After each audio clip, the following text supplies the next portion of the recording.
The member for Riverina. Minister for Veterans Affairs, thank you for coming to Wagga Wagga last November to announce money for RSL Life Care and for Pro Patria. I appreciate that, but after 2 years in office, the budget confirms Labor has no plans to extend the Veterans Hubs, with the budget papers showing all the money for the program will dry up in 2 years. Just $11.6 million will be committed to Veterans Hubs in 24-25, compared to $34.1 million last year, and reducing to zero in 26-27. Australians, our veterans, deserve better.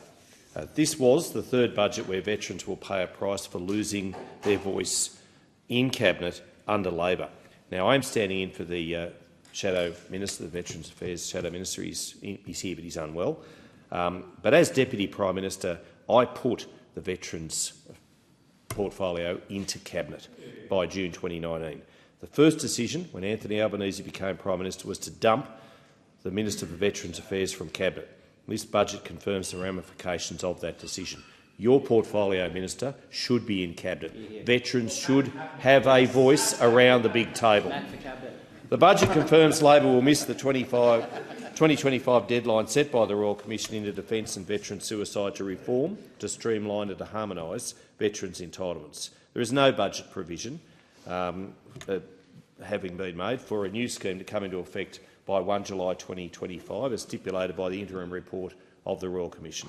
The Royal Commission is set to hand down its final report on the 9th of September. However, in August 2022, the Commission handed down an interim report so the government could urgently address critical recommendations, and we feel this is not happening fast enough. We feel that, and it may well be because of the fact that Veterans is not in Cabinet. Now, a question for the Minister. Budget papers say that the government will provide $222 million to harmonise veterans' compensation and rehabilitation legislation. It's on page 31. I would like the Minister to provide details on what makes up that cost for each of the forward year estimates, what changes have been costed that specifically equate to $222 million. If you could please answer that. Staffing. Now, overall, total DVA resourcing will be cut by about $19 million, from $797 million in 23-24 to $778 million this coming year. While the Minister issued a press release claiming Labor is investing $186 million to employ an additional 141 staff to ensure there is no veterans' claims backlog, there is no evidence, none, in the budget papers to support this.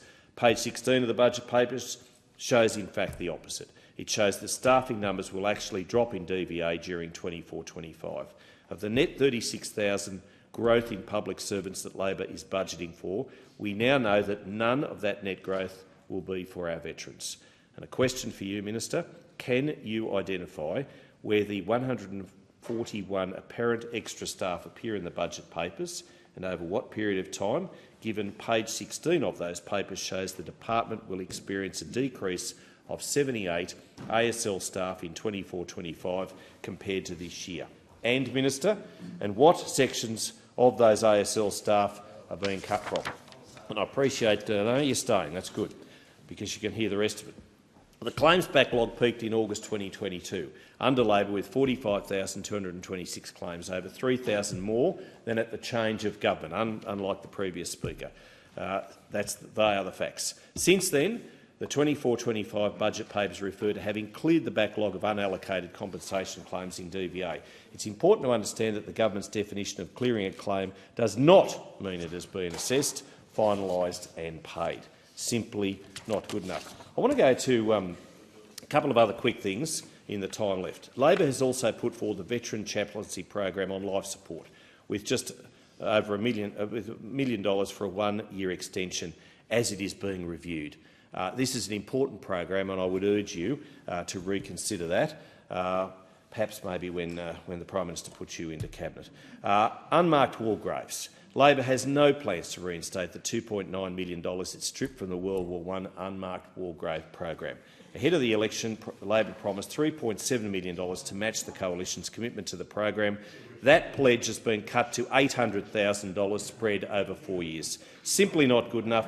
This is from a government that in its first year of office made the Anzac Day public holiday optional and exchangeable for Commonwealth public servants. Shame on you for that. Thank you. The question